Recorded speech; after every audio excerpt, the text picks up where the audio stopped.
Thanks to Chris, and I missed the company name here, but thanks for hosting, and thanks to everybody for coming and those who helped organize. As she said, my name is Grant Ingersoll. I think this qualifies as something being wrong with my screen. So let's reconnect and try again.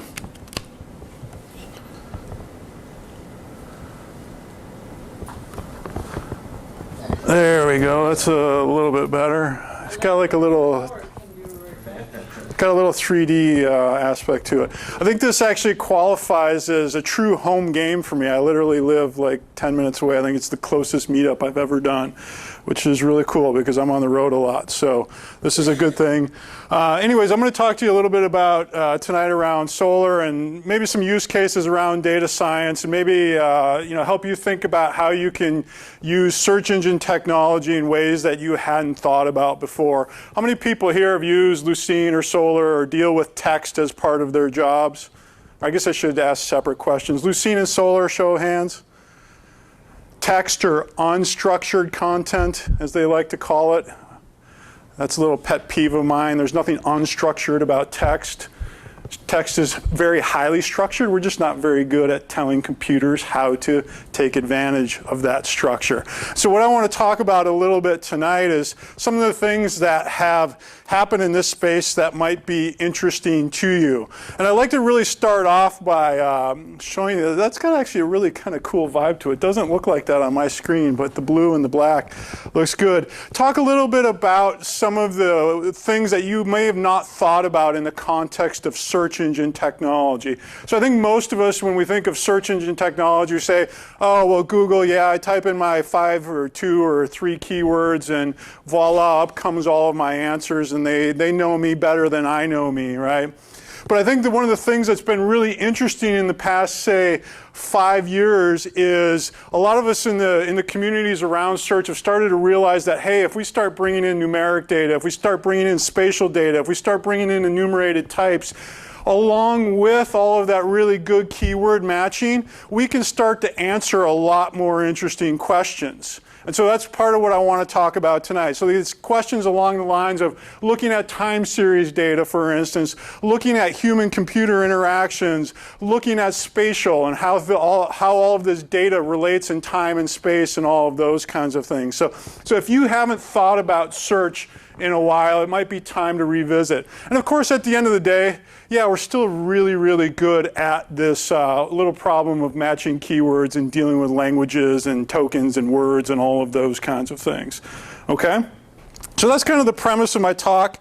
But this is a data science talk, so let's actually look at some data. And what I want to do here, if anybody wants to follow along, I'll post these slides later. I put together a little demo using a public data set from, anybody want to take a guess? A City Bike. You can go up on the New York City Bike share program and download, I don't know, it's probably 500 megabytes worth of data. It's basically all of the trips taken from I think like June 2013 through August of 2014, right? And so what I want to do is just kind of show you Solr out of the box, like what's possible with that.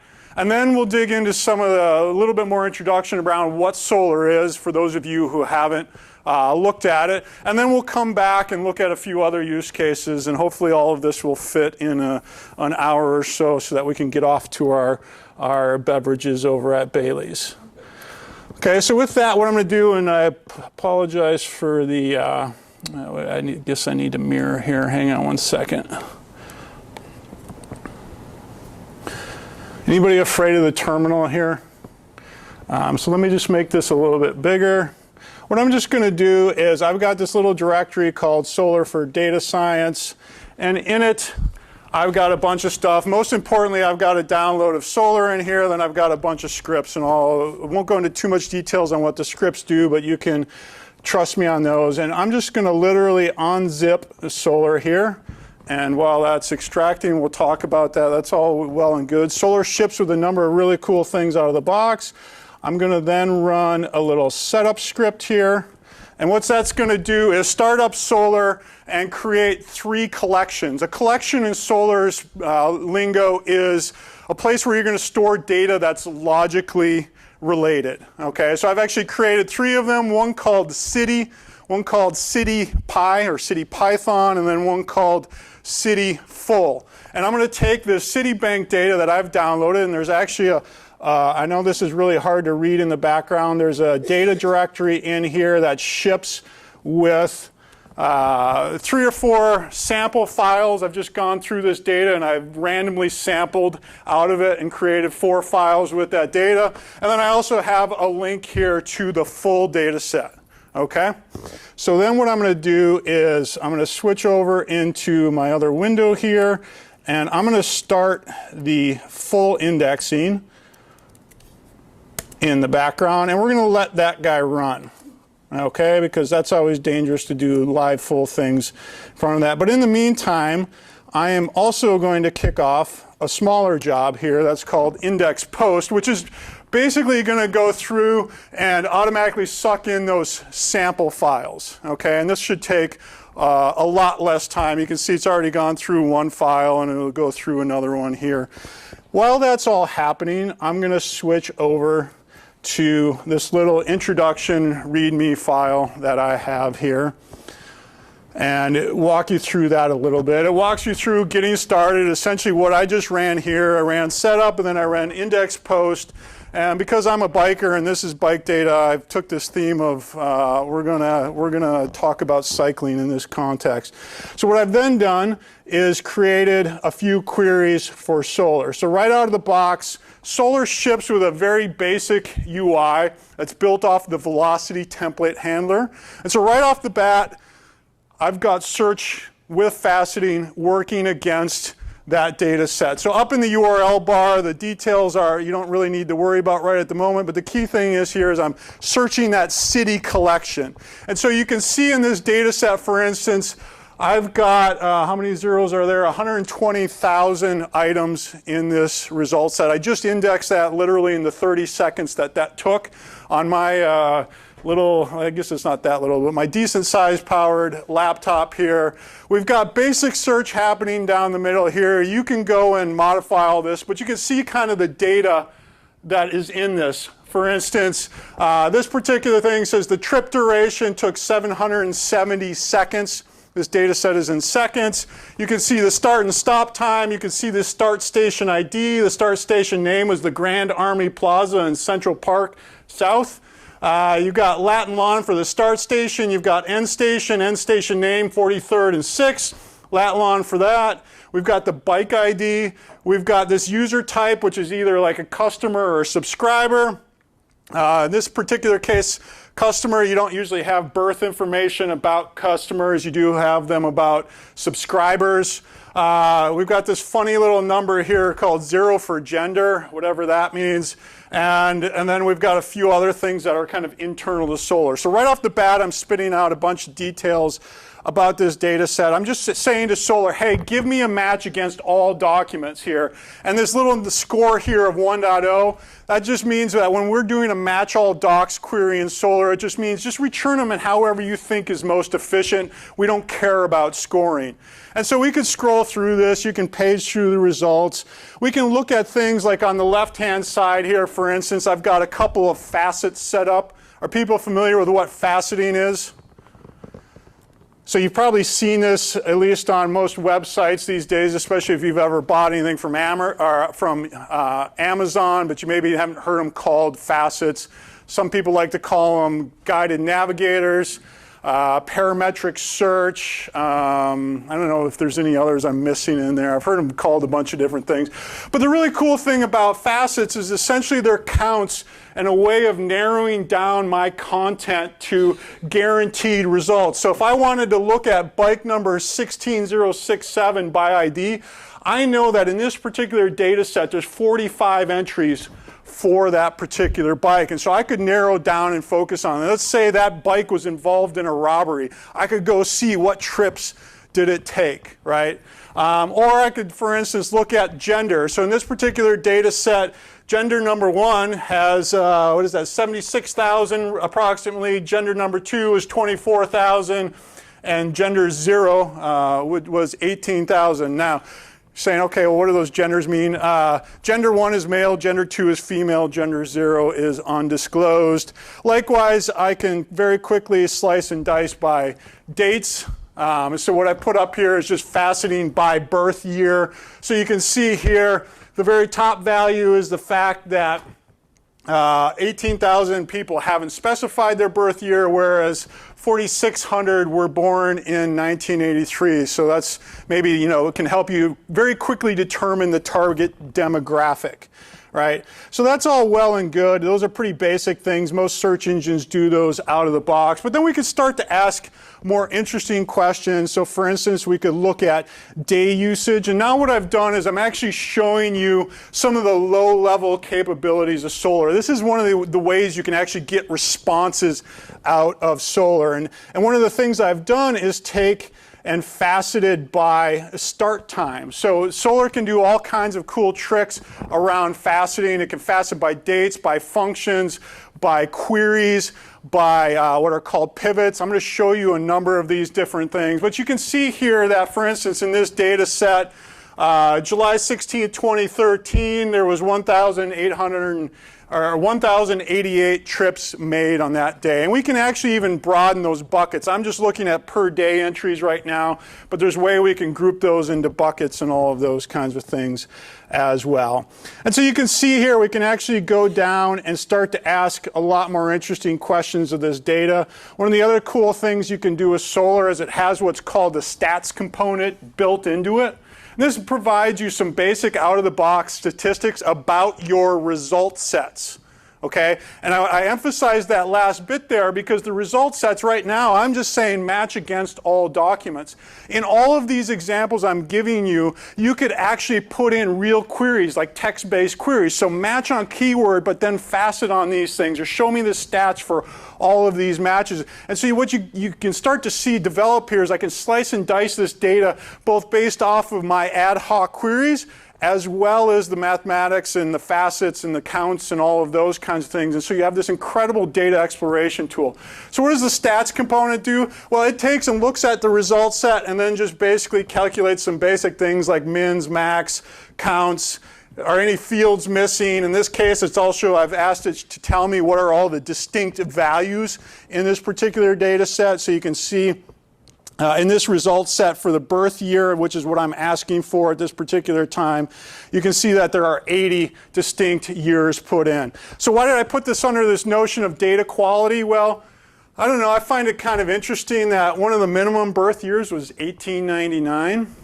It's kind of interesting. Now, hey, I hope I'm riding bike when I'm that old, but chances are that's a data quality issue, so I might want to go explore those. And so I can go and do queries for things like find me all of the entries that have birth years of 1899, if that's what I want to do, and so on and so forth, right? And I could do this all, and this is where it really gets interesting, I can do this all on the fly. So for instance, if I want to do this on trip duration, I can just type that in, and now you can see that the minimum trip duration was 1 minute long, and the maximum was, wow, 30,000 or 302,247 seconds, right? And you can see what are all the distinct values in that, et cetera, et cetera. And so again, and there's lots of more capabilities that stats component gives you.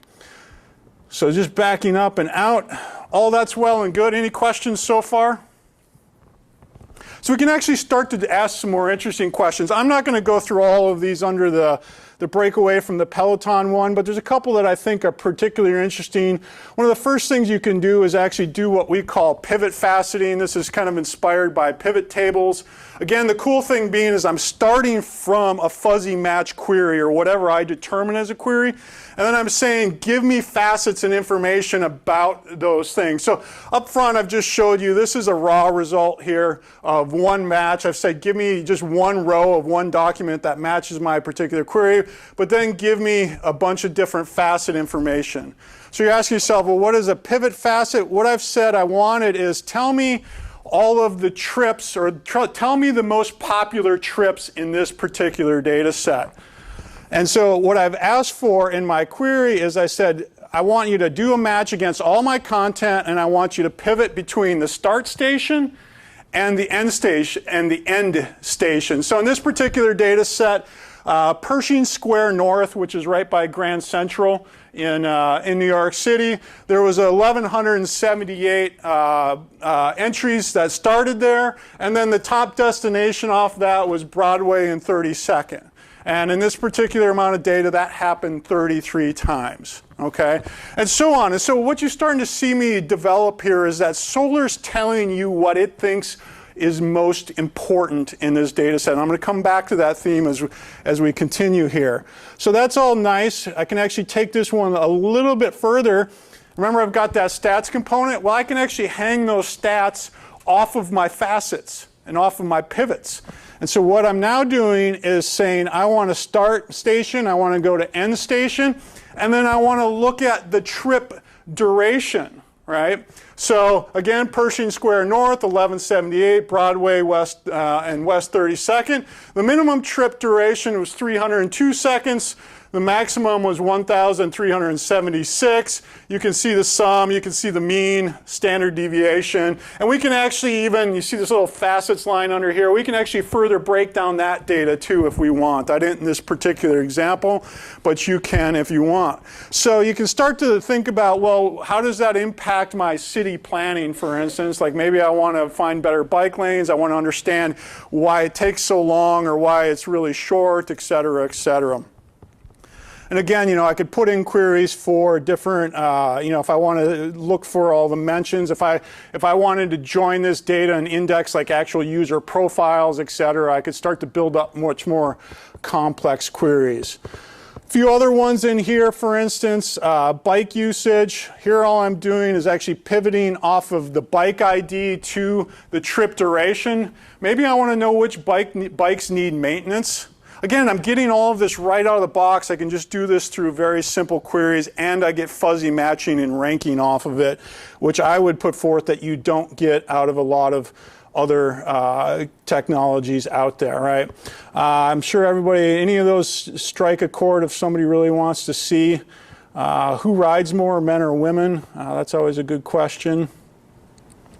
It turns out in this particular data set anyways, it's men. 24,329 men rode. Average time was 941 seconds. Women was 1,509 seconds. So either women are faster riders or they ride less, one of the two. So you can make your own conclusions from that. Can I ask a practical question, just to clarify? So you're running Solr, which is running a server on your laptop. Yep. And it indexed your data. And then you're in the URL, you're putting a query against the index, and it returns the data as an XML document. Exactly, or JSON or CSV or however you want it. Yep. Yeah, and I'll get to a little bit more details on what Solr is here in a second, but I just kind of wanted to give you a taste of content in very quickly, under 30 seconds, up and asking real questions of that data very, very quickly. Obviously, you need to know the magic incantations that I put together in terms of querying, just like you need to know SQL or R or Pig or whatever it is that you use. But the point being is that, and as I get into it here, is Solr is very flexible about the types of content it can take in, and then very powerful around the questions you can ask of it. So you can be up and running with Solr very quickly, and then just start throwing data at it and start asking questions of it. So with that, I'm going to actually switch back. We'll come back and revisit some of this here in a little bit later. But that's a perfect segue to what is Solr. Solr in a nutshell, and underneath the hood of Solr is Lucene. Lucene is a set of Java APIs for building search engines. It essentially provides you a library of doing things like creating an inverted index, which I'll cover a little bit later, basically separating out words into tokens and then putting them in a way that makes it really fast and efficient to look up particular documents by particular terms or tokens, etc. If you've ever read a book, and you've read the back of the book or looked something up in the index, that's essentially what Lucene and Solr are doing, right? It's taking, it says this word occurs on these pages or in these documents. And then on top of that, it layers algorithms for scoring and ranking those things or determining what's important. So that's Lucene at its core. It also provides a bunch of modules that make your life easier, things like spell checking and hit highlighting and different models and approaches to that.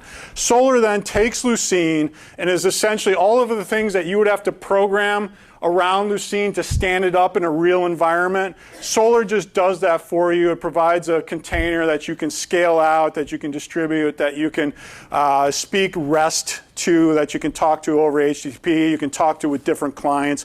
Most things that require programming in Lucene are simply just either configuration or convention in Solr, right? So as you saw there, all I did was I started up Solr and I started hitting it with URLs, right? So I could use Postman, I could use curl, I could use whatever your favorite tool is for working with REST APIs, okay?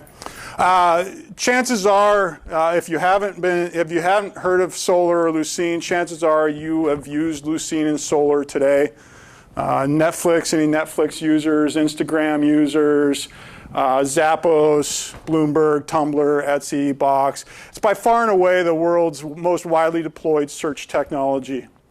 And that's not because Google doesn't own all of the internet, it's because Solr and Lucene own the rest of it, right? You just may not know it. I shouldn't say they own the rest of it, but above and beyond everybody else who does search. We as a company, Lucidworks, like I said, I'm the CTO, co-founder there. We basically have built ourselves out of, being a company that supports and builds on top of the open source and then builds product on top of that. We contribute a ton back to the community. You can see some other stats there if you're so inclined. Some of the key features of Solr, I've hit on some of these already. I won't go into all of these in detail, but if you see something that's of interest, I'm happy to dive into that. Obviously, full text search is kind of our roots and our heritage, but as I said earlier, multi-structured content is everywhere. If you read most of the prognosticators or whatever about data, something like 80% of all data is unstructured or multi-structured, right? And so having a tool that very effectively deals with unstructured content in your quiver, if you will, or your toolbox is going to be a really good thing for you as you do your day-to-day jobs here, right? It's not to say it completely replaces other engines, et cetera. I think as a data scientist, you need to have multiple ways of slicing and dicing data. I would put forth that a search engine is one of your best ways to get started, especially with new data sets. And then it also plays very nicely with tools like Hadoop and Spark and Hive and Pig and R and all of those kinds of things. Lots of cool stuff in here. The facets we already looked at, lots of different data types. You can plug in your own as well, numeric, spatial, text, enumerated types. Things like spell checking, autocomplete, so as you're typing, it can tell you actually suggestions. All of those are pretty much out of the box. Hit highlighting, i.e. where did it actually occur? You can actually drill down in and say, where exactly did this thing match? Cursors, used to be the case that it was really inefficient to go through large result sets in Lucene and Solr. That's no longer the case. So just like in a database, you can go and crank through millions of results in a memory efficient way. Things like deduplication, more like this. More like this is essentially, hey, I've got this one document, go find me all of the ones that look like it, kind of a lightweight clustering, if you will. Grouping and joins, one of the cool things I think has been happening in the data world, right, is NoSQL and databases and Hadoop, they're all adding search technologies to their stack. We haven't been sitting still in Lucene and Solr either. We've been adding more database-like technologies such that you can do groupings and joins. I won't say that we're like a full SQL engine by any stretch of the imagination, but we can do some of the basic joins that are most common. So can you talk a little bit about what the difference between a search engine and a database is? Yep, so that's a great question. I think, and I've got that coming up here in a second, but I'll segue to that in a nutshell right now. A search engine at the end of the day is all about ranking things and figuring out, in my mind, and at least what I would put forth for you is, it's all about finding what's important according to some similarity scoring model. okay? Right, and we can get into the math if you want. I'm happy to do that. But at the end of the day, give me back a ranked set of results. You think about that. That is, at the end of the day, what Google does. Google, of course, primarily focuses on, at least on their main search, around finding web pages, et cetera. But the cool thing about search engine technology is this notion of a document is very abstract, right? It doesn't have to be literally like a Word document or a PDF. It can be whatever you want it to be. It's essentially a document that consists of one or more fields of data. You can use it just for raw storage. You can use it for searching. You can use it for other things as well. But at the end of the day, put in a query and say, give me back the things that you think are most important to that query. Yeah, sorry. Well, no, you mentioned Word documents and yep. types. And I have a very simple use of Solr. Okay. I'd like to use it in a very simple way to access documents that are on my computer or across multiple drives and find documents. Does Solr have a simple way of taking PDFs, Word, plain text files, this sort of thing? Yep. What's the story on that? So the question, if people didn't hear it, was how does Solr handle what we call rich document types, PDFs, Office, etc. Solr has baked into it an open source project called Tika. Tika then leverages things like PDF Box and various other content extractors. So you can literally, those commands that I ran that sent in CSV, you can point them at like your documents directory and say, go index all the PDF, all the content underneath here. And it'll crawl through that, send them to Solr, and index them to the best of its ability. Obviously, we can't necessarily handle every MIME type that's, particularly maybe on your drive, but we can handle the large majority of the common Office formats, music, photos, etc. You have an automatic way of doing it. Yes. If I just say, look, go across all of these directories and find those documents that you can do something. So Solr out of the box has some basic capabilities. If I put my sales hat on, I would say our product, Lucidworks Fusion, has full-on crawlers and extractors and a lot more capabilities. Like we can go crawl the web and all that kind of stuff. But to your point, if you just want to do your local drive, you can literally just point Solr at it. There's tools in there. We give you a tutorial on how to do it. And we can, happy to take that one offline though. But yes, I think the answer to that is yes. Other things, you can really scale this out. Our goal in the community is to be able to handle Hadoop scale. So, and I think we've pretty well achieved that by the fact that all of the Hadoop players have adopted Solr as their search engine technology. Okay. Any questions on kind of the high level stuff? Awesome. So if the data is in database, does it require to be indexed again by Solr, or can it leverage the database indexes? So that's a great question. Where should my data live in Solr versus a database? It really depends on your situation, but typically what will happen is people will do one of two things. They'll either make full copies into Solr because usually Solr is way faster. Denormalizing your data is faster. Solr doesn't have full table joins and all of those kinds of things, so you do have to do some denormalization. So typically then once you've denormalized, of course that's going to be faster. That being said, a lot of times what people will do is just index the content, not store it in Solr, and just return a key back into the database, and that works perfectly fine as well. So I think, I've had one of our first customers back in 2007. First day I went in to meet him, actually he was local here. He was an Oracle guy through and through. And he said, damn it, I'm going to make this work in Oracle. And he was trying to do faceting. And he had hundreds of different attributes. And I said, well, okay, that's great. How's that working for you? Yeah, well, my SQL query, which I've spent the last month optimizing, takes about 5 minutes to run. Just to get the facets, the counts, those little counts that I showed you there.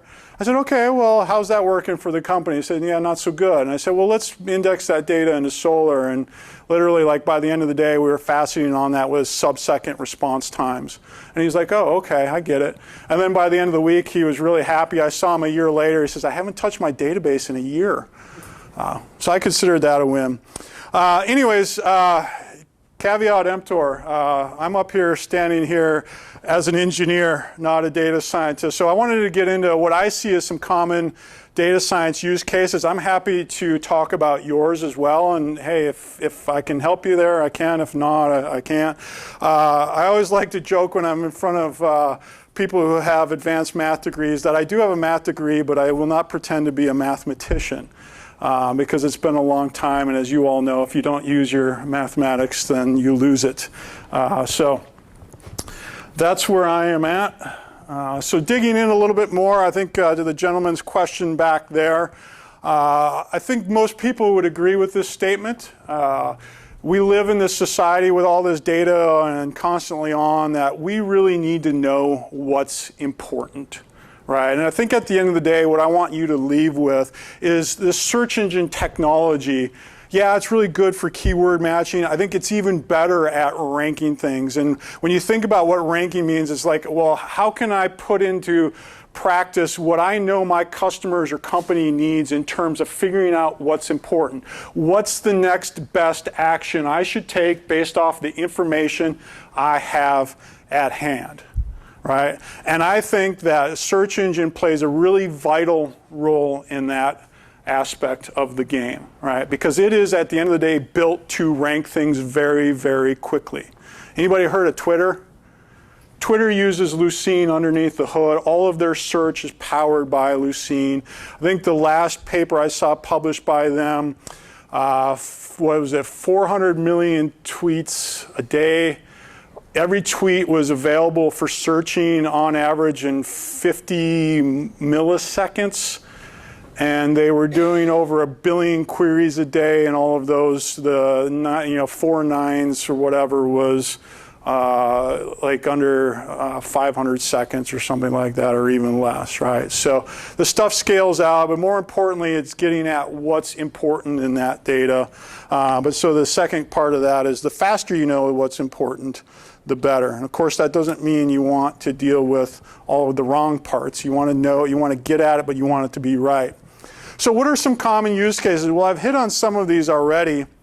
With this whole notion of data exploration, I would imagine, again, I'm not a data scientist, but I would imagine a good part of your job is I need to go explore this data. Like, what can help me do this? Obviously, you saw search can do that, so on and so forth. And so one of the things that I wanted to jump back to is if we look at this particular data again, one of the things that we didn't do yet was take into account that there was, what Solr does out of the box is what we call schema lists or field guessing. It essentially tries to guess your data types.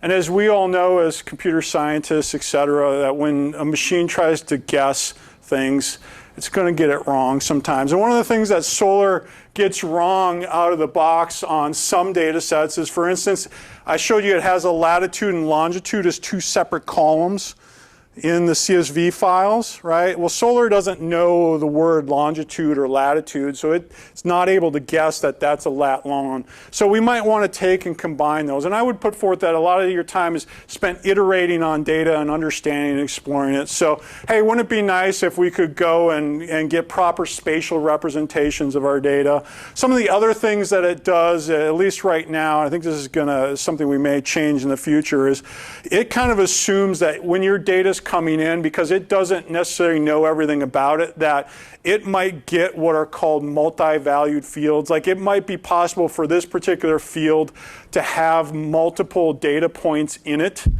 right? So it kind of plans for that ahead of time and makes some choices there that maybe we don't have to if we know our data a little bit better. So I can lock down, what I'm getting at is you can start to lock down what's called a schema in Solr, such that if you want a schema in Solr, you can have one, and that will help you be a lot happier with your data, especially as you go into production, but you don't need to if you don't want to. And so what I did, and it's actually included in this, in the little GitHub bundle there, is a little Python script. I'm not going to go into a lot of the details of the Python other than to just show you, yes, it does indeed exist.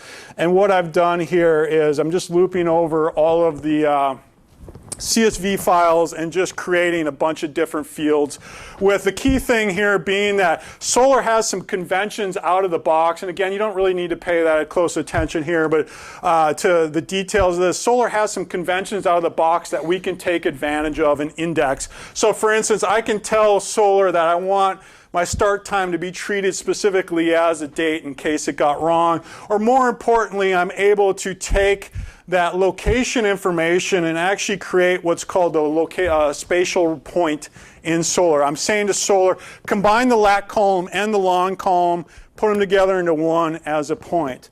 And why is that important? Because what I can then do is, if we come back to our little set of examples here, I can, of course, run all my previous queries, but now I can start to ask some spatially interesting questions as well.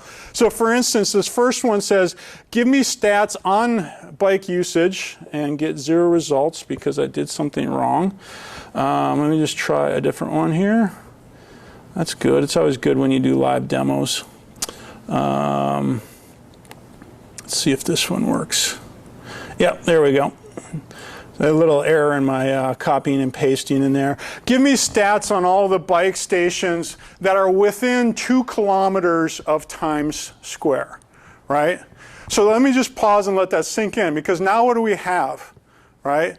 We've got contextual matches off of the query capabilities of Solr, you know, put in text and match, right? We've got now also all this faceting and stats and slicing and dicing, right? And what I've added in now is location capabilities, right? And Solr actually has very advanced location capabilities. I believe, I haven't tested this, but I've seen anecdotal evidence that it's faster than PostGIS at finding bounding box calculations and those kinds of things. Of saying, is this document within this bounding box? You can actually put in very complex polygons. You can do polygon intersections. You can do polygons with holes in them, etc. You can say, does this document live within this? I believe it's coming as well that you'll be able to draw lines and say, find me all documents within a delta difference of that line. That's coming as well. What we did in Solr is actually took JTS, the Java Topological Suite, which is by far and away the best Java library for spatial. And notice I'm saying spatial, not geospatial. You can actually model things in n dimensions using Solr's spatial capabilities. So for instance, if you want to model whether a business is open or not in your search engine, such that you can say, find me all the Thai restaurants that serve pad Thai and are open at 3:30 a.m. in the morning, you can do that. That actual question of asking a search engine how to do open or closed is actually really hard without the spatial thing. And what you're doing is essentially mapping the times that are open into, again, that n-dimensional space. I won't go into all the details. You can go Google it if you want or ask me offline. Really cool kinds of stuff, though. You can do, like I said, all these advanced polygon questions, etc., overlaps, and so on. And so what I have here then is, again, like I said, find me, for instance, the station name. I'm looking at the geodistance. I plugged in this point thing here, which you probably can't read, but 40.7 and negative 73.9. That's Times Square, New York. And then if we were to scroll down, you'll see here that the result set is a lot smaller than it was before, or if you were looking at this full data set, okay? Other things I can start to do, assuming I didn't screw up my thing, we can do range facets. Again, I apologize. Yep. That's a quick question. So you kind of touched on dynamic versus static schema. Mm-hmm. First of all, is there a speed difference between static and dynamic? Is there a speed difference between static and dynamic? Usually the way the schema list or the field guessing does is, like, the first time it sees that data point, it makes a guess, and then it essentially puts in an entry in a managed schema underneath the hood that says, hey, this birth year thing that I just saw, that's integer, and so everything that I see from then on is going to be treated as an integer, which, as you can see, would be problematic if ever a float came in. And in reality, I think we treat them all, in numbers as floats or doubles when they come in. But, you have to be a little bit careful. So for instance, in this data, actually, as I was modeling this stuff out, I got tripped up on the fact that the birth year, I didn't realize the birth year had a not available entry in it. So the very first few entries that I just looked at, we did the classic thing all of us do when we look at data is you scan 5 or 10 or 20 rows, and they all had valid entries in them. And then all of a sudden I was getting these exceptions as I was indexing, and so I went and realized that I needed to do something about that, right? So that's where maybe I would lock down the schema. I know why I'm not getting results is because I didn't index the data. So let me just run that in the background here while we're talking. Ask another question? Yep. It's kind of funky, I know, but if you're using dynamic schema, is that just all through APIs, and then you need to throw a switch or remove your schema about XML? So the question was about dynamic schema, this notion of, so Solr has out of the box 2 different conventions you can choose around dealing with data it hasn't seen. You can either pass by field name and say, hey, this field has this label. I want you to treat all of the fields that you see with that same name as an integer or as a text string or as a spatial point, etc. That's what I just showed you. Solr, the other convention is Solr can look at the data and say, I'm going to ask Solr to look at the data and then make a decision. So I don't care about the field, I'm guessing by value, whereas the other one is guessing by name, right? You can then still lock all that down. There are APIs for doing all of that, so you can have it all if you want in terms of schema. Yeah. Is that? How do you deal with the notion of connected data? Like in a traditional database would be a join. So connected data, so there's kind of 2 levels there. We can do what I would call light relational. There's some basic join capabilities. You can have some foreign key relationships, et cetera. Essentially amounts to, you can do a select within, if I'm getting this right, a select within as well as an inner join. There's some more capabilities that are coming soon.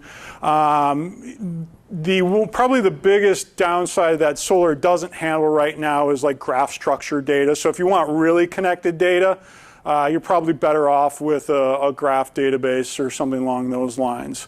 That being said, you often will still end up with, we live in this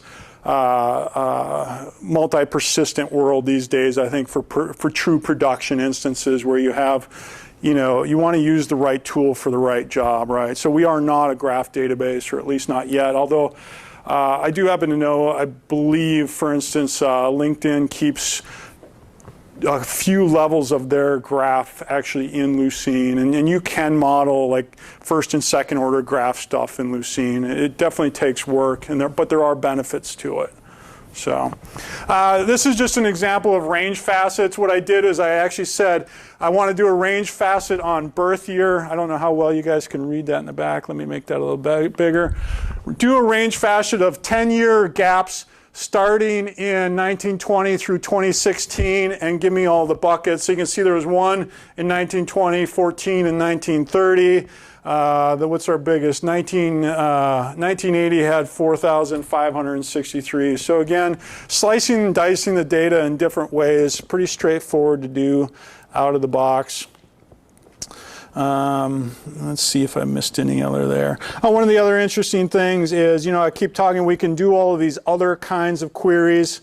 One of the things Solr provides is what's called a filter query. So essentially this says, narrow down my result set first and then do all of my matching.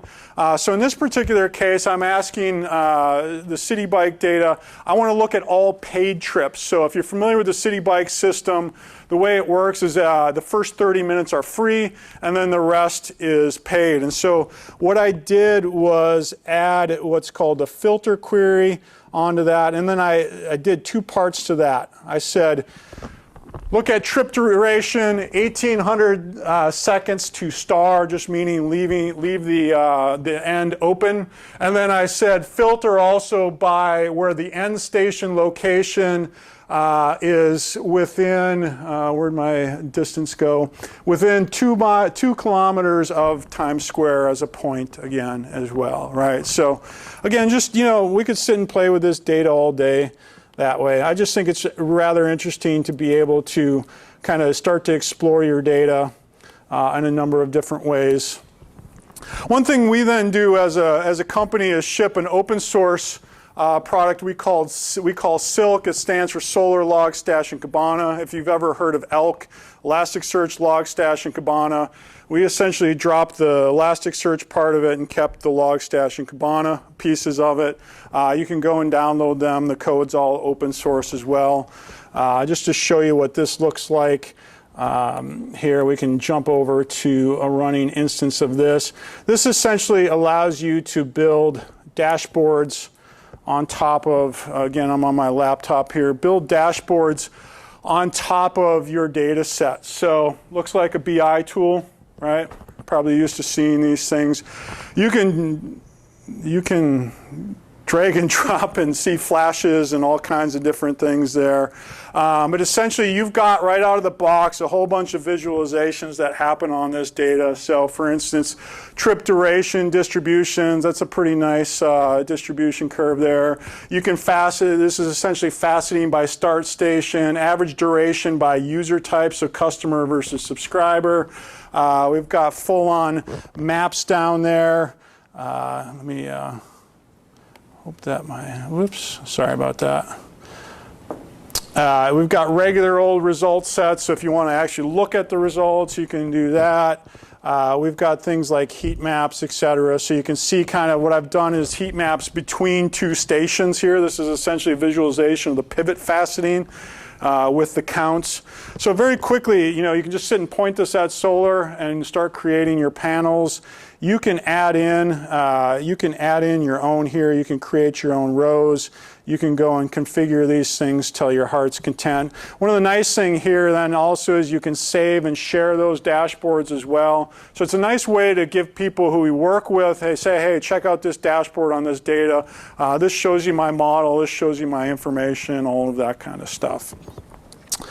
So again, that's all open source and available to you if you are so inclined, and simply just point it at Solr and away it goes.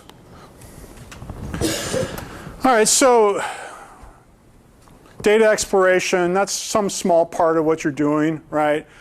Let's get in a little bit deeper. Hopefully I'm not too far off the mark, but again, if I am, I'm just going to put that caveat back on that I'm an engineer, not a data scientist or a statistician.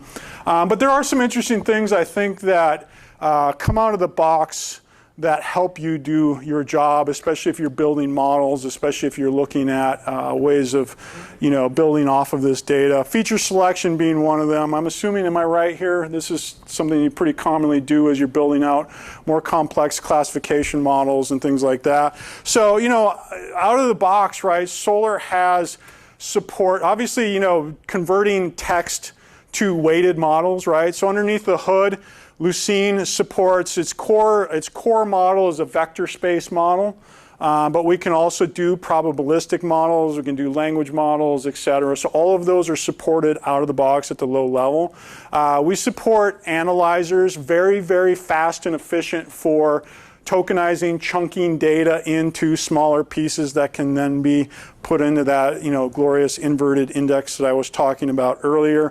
You can then also, we provide APIs for getting term vectors back out, or token vectors, or however you want to do that. Both Solr and Lucene do those things, right? So if you need a tuple of all your weights that represent what's going on, you can do that. Other things, I've seen this many times. People will take, for instance, all of the Twitter sphere, they index it into Lucene or Solr, right? And then they do their queries to get their candidate set of documents that they then want to go and analyze further, right? So as you've seen, lots of different ways of slicing and dicing that data such that you can produce candidates that help you drill into that better or do post-analysis on it, et cetera. We'll come back to that here in a little minute. But last but not least, I'll show you a pointer later on. We've actually, us at Lucid, have been shipping a project, again, open source, that's all about discerning data quality in your index. One of my favorite stories, one of our first customers, a very large very popular company. I guarantee you, I see lots of them already in this room. You probably own one of their devices. We went in there, and on the first day there, we sat down with them and they said, oh my God, we're losing so many dollars a day because this particular device that we sell is on page 10 of our search results, right?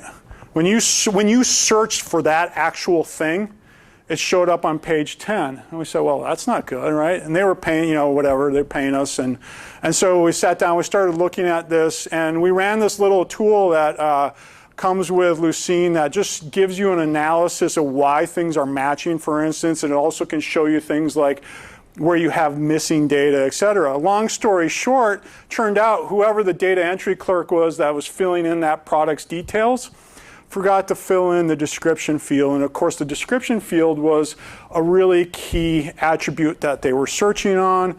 Went back, said to the data entry clerk, please fix this. Next day, it was on the top of the results sets, and millions of dollars were gained, and now you owe your souls to them, right? So, you know, a lot of what we can do is actually look at this data as it's coming in, find you outliers around, for instance, if you have a field where almost all of the field entries are 2 or 3 characters or 2 or 3 words. Oh, there's one over here that is, you know, 500 words or is, you know, has a length of 10,000, right? You can determine those very easily just by going over the index, et cetera. We can find missing fields. We can find where you have localization issues in your data, Unicode problems, all of those kinds of things with this data. With this tool. So kind of out of the box, you know, and I'm only touching the surface here, but there's a lot of things you can do to kind of massage your data to get features or to reduce the size of it, because I think at the end of the day, that's what a lot of us want to do, is we can't deal with all of that all the time. Classification and clustering, getting into a little bit more advanced modeling. One of the things I really like about search engines for this stuff is you can very quickly build quick and dirty classification and clustering type algorithms off it. Are they the best? Are they going to go win some academic prize? No. But you know what? This is so simple to deploy and so fast that you can get a good sense of whether this is even worthwhile to go do. And all you have to do is those 5 little steps that I said up front, you know, around starting Solr or whatever it is. So things like KNN. Lucene actually ships with basic Bayesian model capabilities off of an index and a few others as well. We ship with a project called Caret Squared, which is a dynamic search results clustering. It has 3 different clustering approaches in them. One is based off of suffix trees, and the other 2 are based off of singular value decomposition. It'll do that on search results. So for instance, if you're familiar with the Vivissimo product, which IBM bought a few years back, kind of similar to that kind of data exploration capabilities. There's been a lot of work to integrate Lucene and Solr into Mahout, which is a full toolkit of machine learning capabilities, recommendation engines, et cetera, as well as various other machine learning libraries out there, and so on and so forth. The other thing I would put forth, actually, this just occurred to me the other day, a lot of what you're doing is, you know, doing cross-fold validation and those kinds of things, building out training and test sets. Well, you've got all that data stored in Solr. Just do your query. Say, I want 1 million of these things for my training set, 1 million for or you know, whatever for test. Get it back and then rework your query a little bit, and you can keep getting your different test sets and training sets that way if you want. And then of course there's lower level things you can do. People have hooked in classifiers very low into the scoring capabilities, etc. Any questions on those? I cover some of these in my book. There's plenty of stuff out online about doing this as well. I've seen this deployed very effectively in a number of situations. The math, we are not R, we're not SQL. I won't pretend to be those things. But we do have, you know, a good chunk of math built in. Are you going to get into really advanced statistical tests in Lucene and all that kind of stuff? No. Maybe someday. We're adding more and more capabilities along those lines, but I don't think that's our goal necessarily. But there is a lot you can do there. And at the end of the day, search is essentially vector times sparse matrix. Right? And a whole lot of problems are actually vector times sparse matrix, right? And Lucene is a very fast and efficient sparse matrix. And it's very good at then finding what's important in those sparse matrices. So if you happen to have a problem that fits into those, maybe consider it. One of these days, I'm actually going to do the work of putting in a real matrix in there and having a real vector and weights and have it spit out the calculation, but I haven't done that.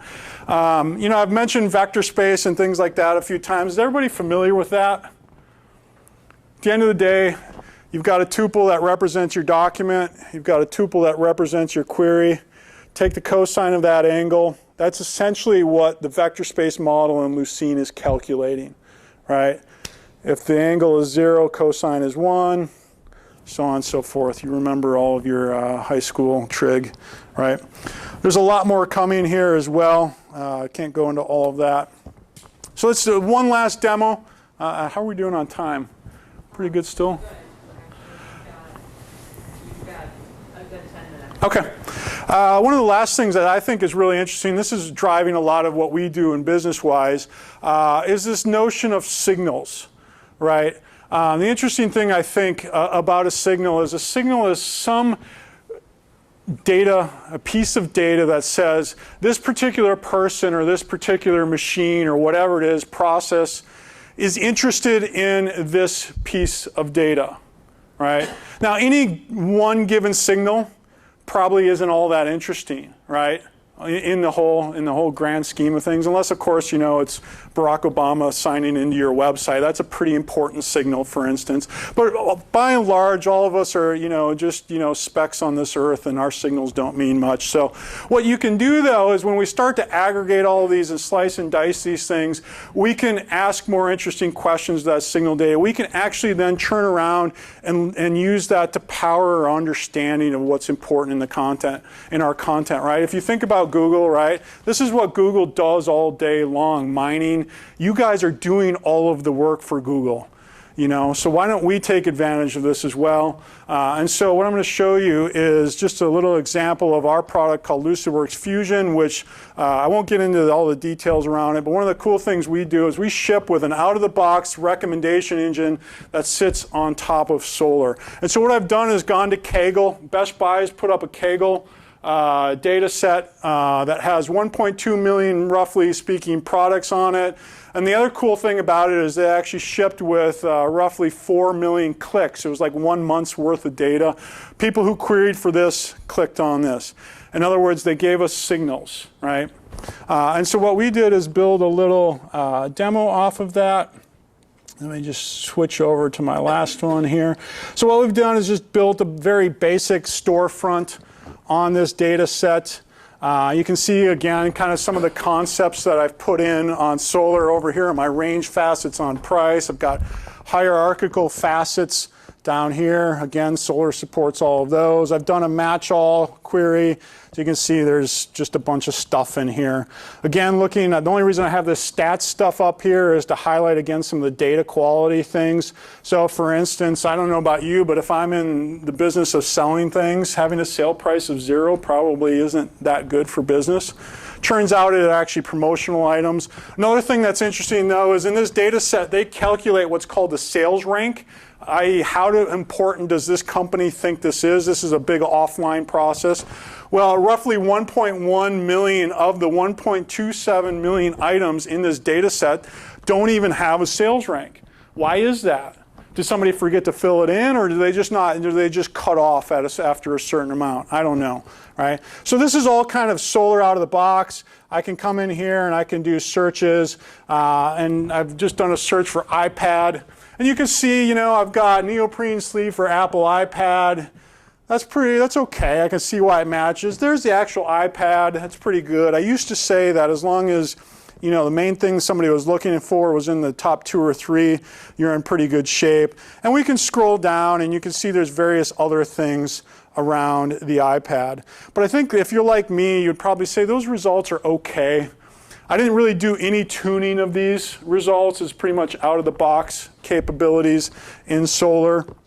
One of the things then we can do though is I would put forth that one of the things that's missing is an understanding of what Solr can do. And so what we do here is just click this little include recommendations button here.